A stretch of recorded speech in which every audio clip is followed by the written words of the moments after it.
नमस्कार YouTube family, कशा आहात? आज मी तुमच्यासाठी घेऊन आले आहे साध्या कटोरी ब्लाऊजची कटिंग कशी करायची तेही साध्या पद्धतीने.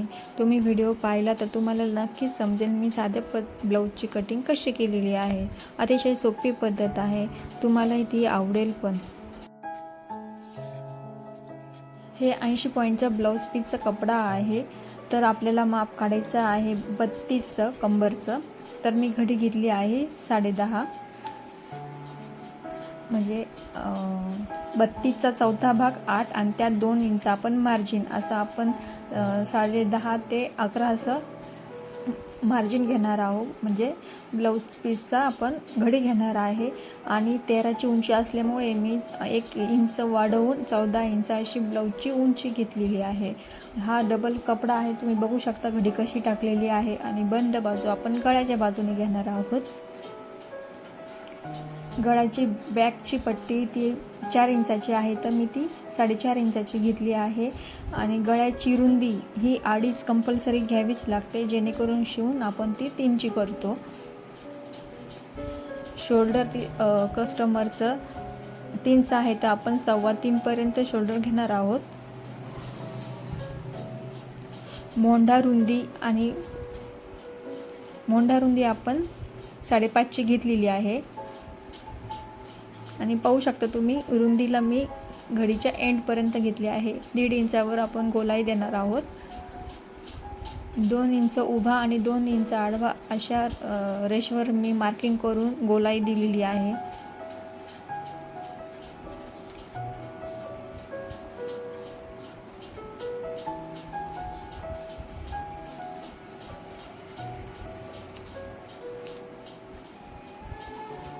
गळ्याची उंची 9 इतकी आहे. आता मी चौकोनी असा गळा तयार करून घेत आहे. त्यातून आपण आकार ठरवू शकतो कस्टमरला कसा पाहिजे, गोल की चौकोनी, काही दुसराही आपण आकार करू शकतो. तर माझ्या कस्टमरला गोल पाहिजे होता, मग मी गोल आकार करून तयार घेत आहे. हा झाला आपला पाठीचा भाग पूर्ण.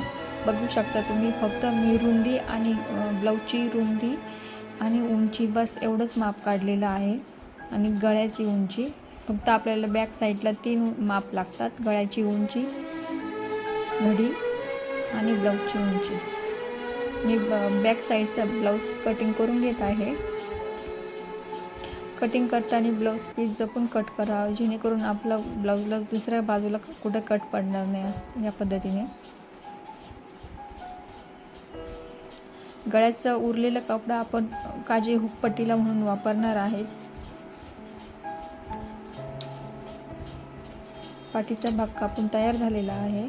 आपण फ्रंटचा गळ्याची पट्टी तयार करणार आहोत. बघू शकता मी इतकी सुंदर पद्धतीने तुम्हाला साध्या पद्धतीने ब्लाऊज कटिंग फ्रंटची कशी करायची ते शिकवणार आहे. त्यासाठी आपल्याला पाठीचा भाग लागणार आहे. उरलेल्या कपड्यावर आपण ॲडजस्टमेंट करून पाठीचा भाग ठेवणार आहोत. त्यात गळा आणि आपल्याला शोल्डर रुंदी आहे त्याच पद्धतीने आपल्याला आखून घ्यायचे आहे.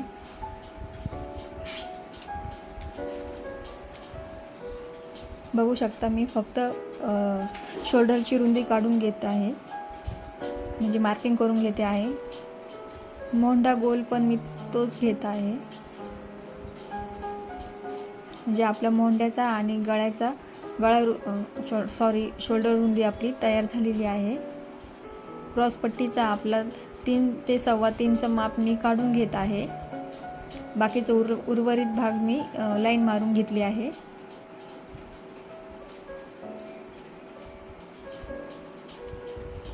पुढच्या गळ्याची उंची मी कंपल्सरी 5च ठेवते. शिवून ती 4 पर्यंत येते, 4 4.25 पर्यंत येऊन जाते. आणि खाली कटोरीचा आकार, म्हणजे आपला गळा शिवून 6 6.5 पर्यंत आरामात बसतो. गळ्याची पुढची उंची मी 5 घेतली आहे. मोंढा रुंदी कंपल्सरी 3 घ्यायची, जेणेकरून शिवून ती 2 ते 2.5 पर्यंत आपल्याला येऊन जाते.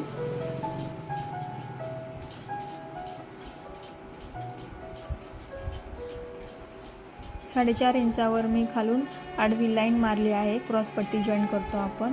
आणि 1 2 3 असे 3 डॉट आपण पूर्ण करून गोलाकार कटोरीचा गोलाकार देऊन घेणार आहोत. बघू शकता किती सोप्या पद्धतीने मी पुढचा फ्रंटचा भाग कट केला आहे आणि ही पद्धत तुम्हाला कुठेच बघायला भेटणार नाही.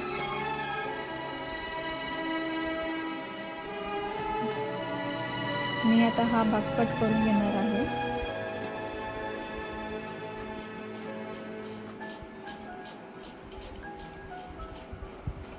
आकारही तुम्ही बघू शकता.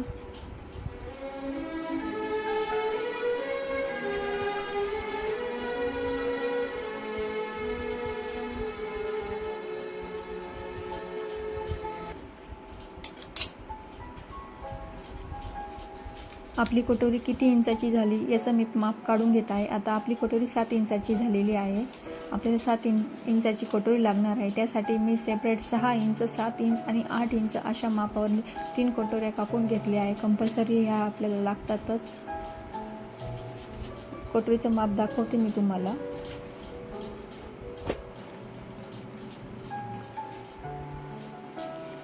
ही 8 इंचाची कटोरी, ही 7 इंचाची आणि राहिली ही 6 इंचाची कटोरी. असे 3 भाग मी कटोरीचे रेडीमेड कापूनच घेतलेले आहे.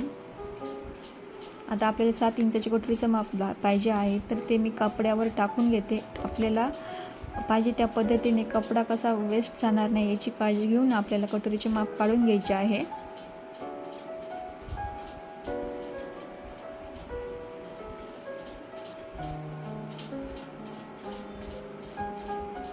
आपली कटोरी ही आता तयार आहे. बघू शकता कटोरीचा आकार. कटोरीचं माप कापून घेते.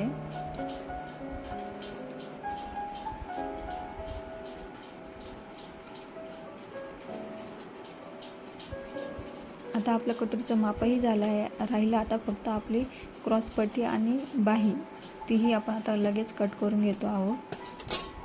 आता उरलेल्या कपड्यामध्ये बरोबर आपले 4 क्रॉसपट्ट्या होत आहे. तर यात मी 4 आपल्या क्रॉसपट्ट्या काढून घेते. क्रॉसपट्टी आपली कंपल्सरी 3.5 ते 3 या इंचावर असते.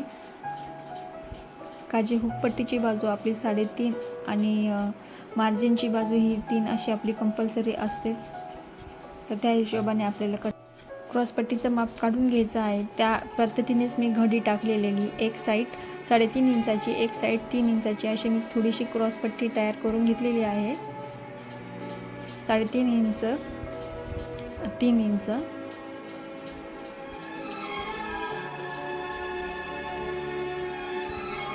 क्रॉसपट्टी कापून घेते.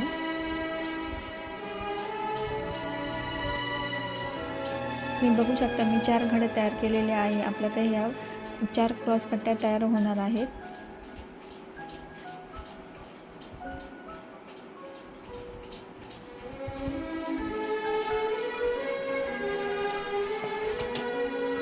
आता आपल्या 4 क्रॉसपट्ट्या तयार झालेल्या आहेत. आता राहिलं फक्त बाही. आता बाहीचं माप आपल्याला काढून घ्यायचं आहे. तर कस्टमरची बाही 6 इंचाची होती. साधा ब्लाऊज असल्यामुळे आपल्याला दाबपट्टी म्हणून 1 इंच एक्स्ट्रा आणि अर्धा इंच मार्जिनमध्ये असं मिळून आपल्याला 8 इंचाची तरी 7.5 ते 8 इंचाची बाही काढून घ्यायची आहे.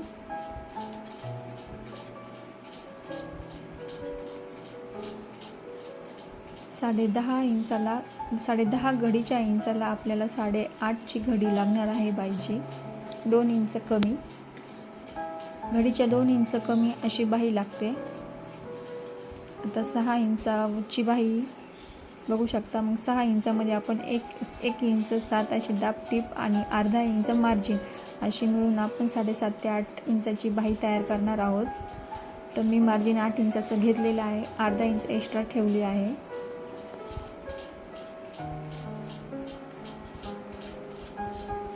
दोन इंचावर मार्किंग करून घेतली आहे मी आकारासाठी आणि 2.5 इंचचा मोंडा खुली अशी काढून घेते आहे बाजूला आणि त्याला फिश असा आकार काढून घेत आहे. बघू शकता मी फिश आकार मी कशा पद्धतीने काढला आहे. अशा पद्धतीने बाही कट केली, सोपी ही पण आणि कट करायलाही आणि आकारालाही छान येऊन जाते. कुठल्याही जादा माप घेण्याची काहीच गरज नाही आहे. बाही आता आपली कापून तयार झालेली आहे. तर आपल्याला गळ्याच्या पट्टीसाठी, गळ्याच्या गोटसाठी पट्ट्या कापून घ्यायच्या आहेत. त्या उरलेल्या कपड्यात मी पट्ट्या काढून घेते. आपल्या गळ्यासाठी क्रॉस पट्ट्या लागतात. पाठीच्या पट्टीसाठी मी एक उरलेल्या कपड्याची पट्टी काढून घेते.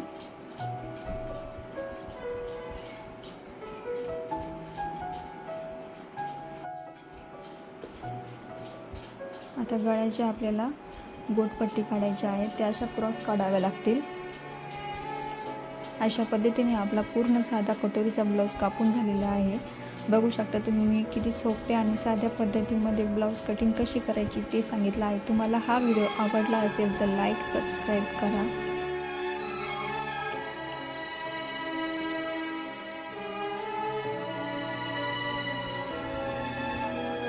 आजचा व्हिडिओ तुम्हाला कसा वाटला ते कमेंट्समध्ये नक्की सांगा. हाच ब्लाऊज कशा पद्धतीने शिवायचा तोही मी व्हिडिओ पटकन टाकणार आहे. तोही तुम्ही पाहू शकता. तोपर्यंत बाय.